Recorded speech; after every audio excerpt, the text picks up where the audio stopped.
Bismillahirrahmanirrahim. Assalamu alaikum. My name is Nazir Ahmad and I am from Pakistan.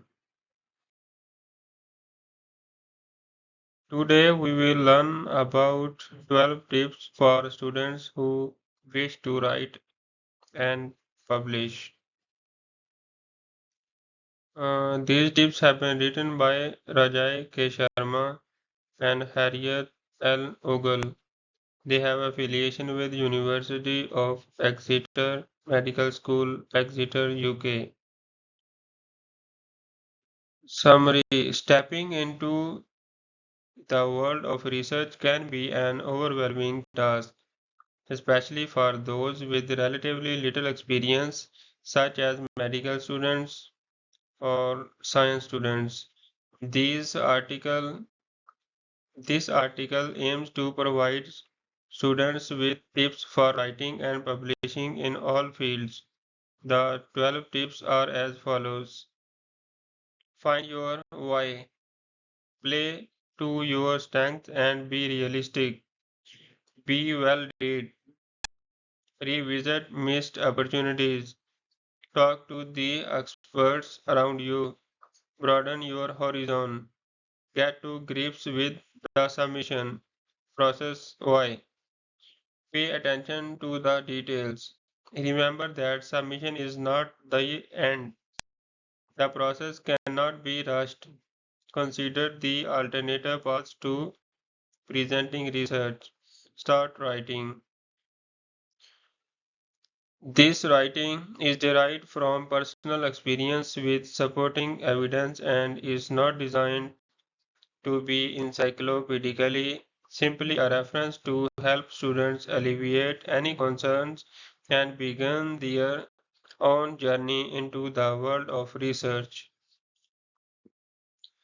These 12 tips are written for medical science students as an introduction to the world of research and publishing. They aim to clear up many of the inaccurate assumptions of how difficult publishing is and provide a clear guide for students to begin their own writing journeys. Tip number one: find your why. There are many different reasons for students to get involved with research. Learning about research and developing the associated skills of critical appraisal and writing are all skills thought to result in better professionals across the workforce. It is important to underscore the value of research and publications at every level of a scientific career. At every stage in your career, dedication and involvement with research is desired. For some positions, it is essential. This work also goes beyond the country or scientific or clinical system of origin. Research and publications have global reach and relevance in healthcare. The benefits of early involvement will be realized at every stage of your career and will likely be hugely influential in your path.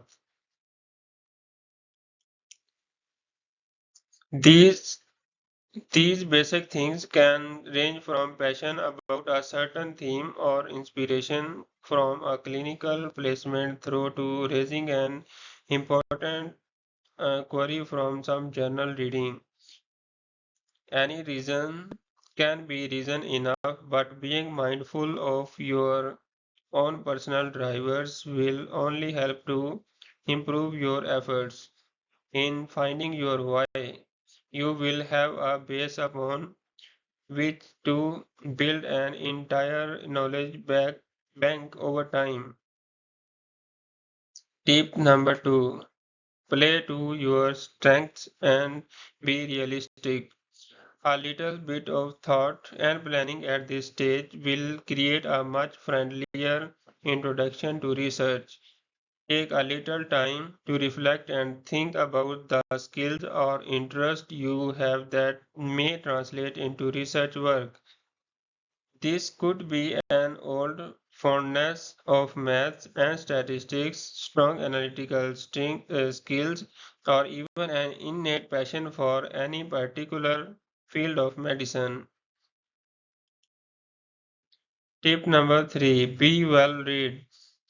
In order to produce research, you have to read research. This should not be a chore. There are thousands of medical journals to choose from. If you have already started to consider what you personally may enjoy, have a look around. There is much more out there than you may realize. University provided access means that the amount of research available at your fingertips is astonishing. Now that you are finding and reading papers of interest, be analytical. These are skills that are easily developed but only with practice. Tip number 4, revisit missed opportunities. Across the world, there is an increasing emphasis on the role of research in medical science education. One example of this is some American universities now have guided modules covering all aspects of research from developing the research plan through to ethics approval, completion, and presentation.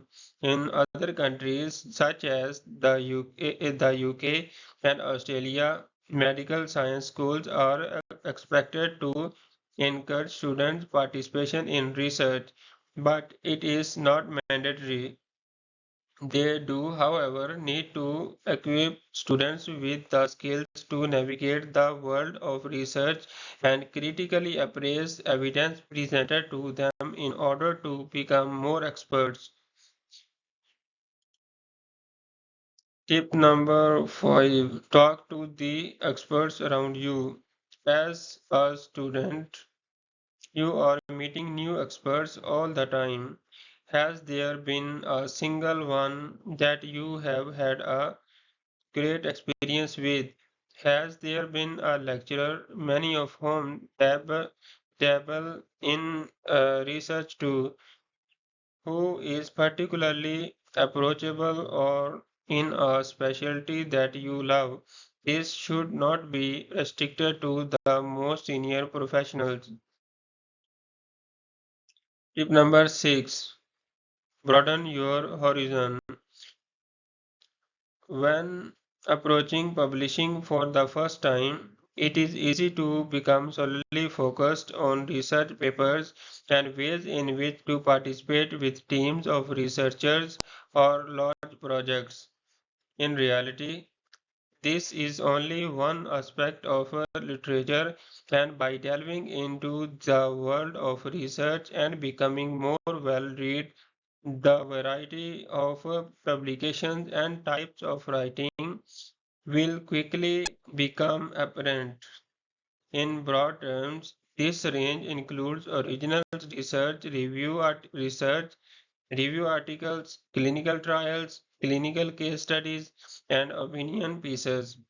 As alluded to previously, the opinion pieces areas of literature including perspectives, commentaries, and letters can be an ideal place to begin as a student. It means that work can be done individually or with a small team and is often quicker to action relatively to large works. It also enables critical analysis to be demonstrated in a public forum. There isn't a better way to develop these skills. Tip number 7, get to grips with the submission process early. Choosing a journal is not always a simple task, and finding an experienced mentor can be extremely helpful here, whether it be the co-author, supervisors, or a librarian. Guidance as to which journal to apply is vital. Journals often receive for higher levels of submissions than can be accepted. Making informed choices is of a huge benefit for all parties involved. Tip number 8, pay attention to the details. This tip aims to draw attention to all the minute queries that can arise and things to look out for when submitting to your chosen journal. DOI. This is a digital object identifier that is unique and attributed to an online document. It is important as it is a permanent link, whereas URLs can change. You should keep a record of the DOIs for every publication you ever have and is usually the easiest way for others to verify your list of publications. Indexing databases such as PubMed don't simply score the web for all scientific content. Journals have to be indexed by a secondary service such as Medline in order to show up in these search engines. Many journals obviously but there are thousands more that either aren't indexed or indexed by other services. Hence, don't limit your searching to one place. The further you look, the more resources you will find. For your CV, this is not an important factor. The DOI is, but it can be for certain applications.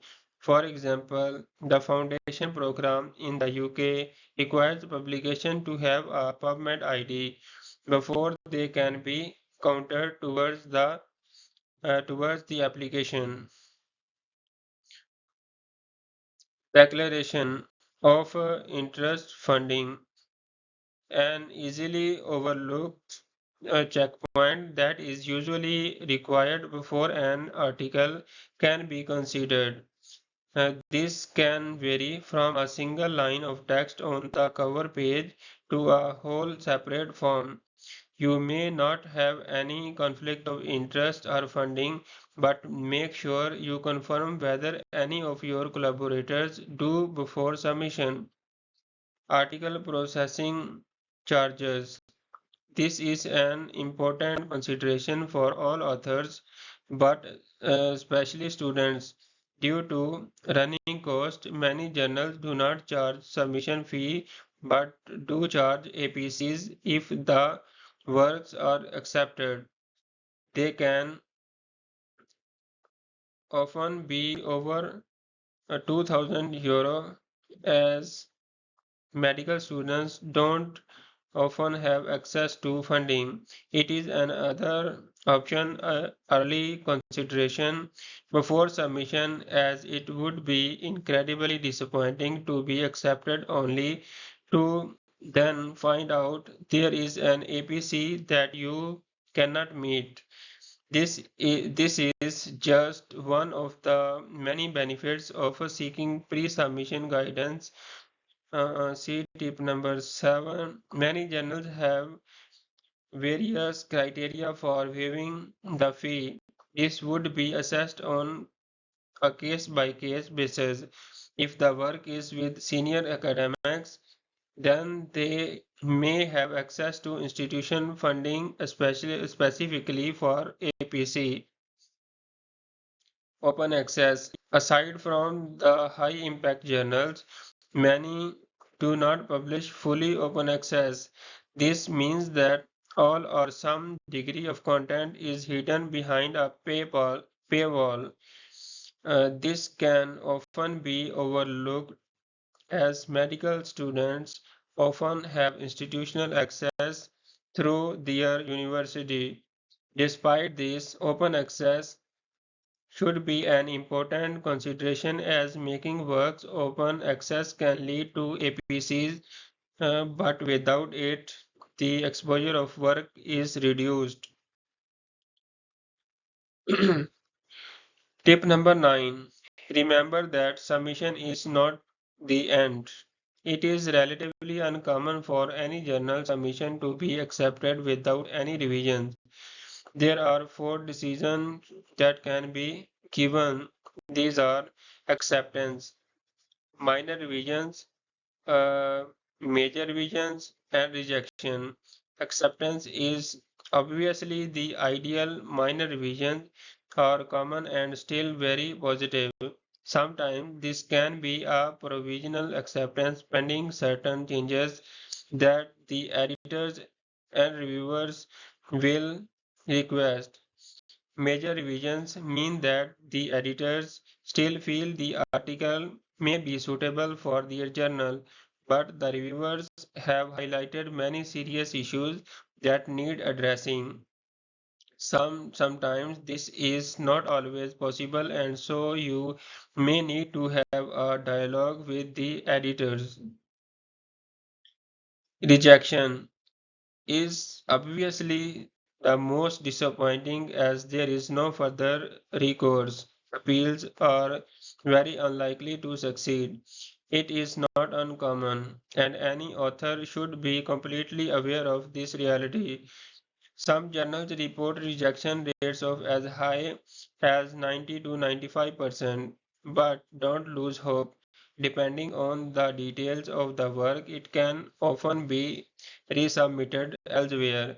In fact, it is reported that 62% of medical teacher 363 articles accepted have been rejected elsewhere. It is good practice to aim high and have several suitable journals in mind for each article. The feedback, even if rejected, can be incredibly helpful, and sometimes editors will suggest partner journals that would be better suited to the work. Tip number 10: the process cannot be rushed. This can sometimes be a surprise when newly venturing into research. Things take time. It's not only the writing of an article that can be time consuming.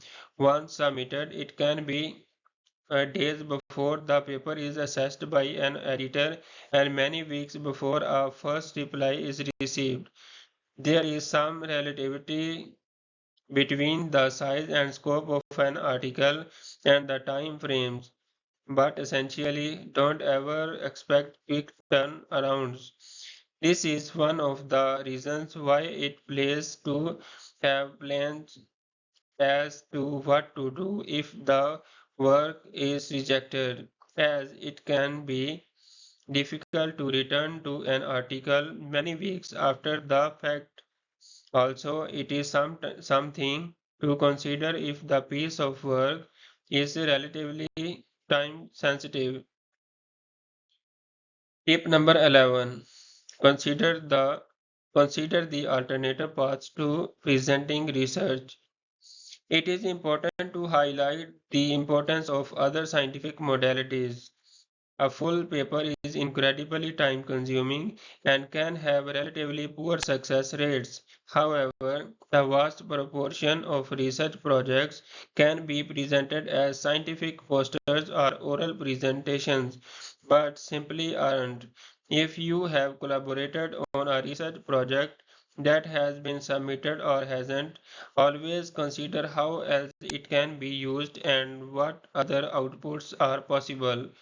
Work that never results in a publication can still often result in presentations at, at relevant conferences. Both oral and poster presentations usually require the submission of an abstract. Thus, they are widely accessible as the final presentation must only be finalized if and when accepted. Tip number 12: start writing. This is the last tip. If nothing so far has appealed to you, or you are just eager to get started right now and not take time to find some helpful supervisors, you can always take a leap and pursue an original concept. Even this doesn't mean you have to do everything single-handedly. By having those all important discussions, you may be able to find one or more peers who you can collaborate with. There are many article formats that are perfectly suited to student authors. This doesn't have to be a dive into the deep. Smaller pieces may really help to uh, whet your appetite and develop key writing skills or interest. Conclusion. This presentation provides evidence-based tips on all steps of research from preparation to submission and aims to provide guidance to ensure that delving into the world of research and publication does not have to be as daunting as it first seems. To link to this article, go through this link as you can see on the screen. Thank you very much for watching my presentation. Please subscribe to my YouTube channel and press the bell icon button.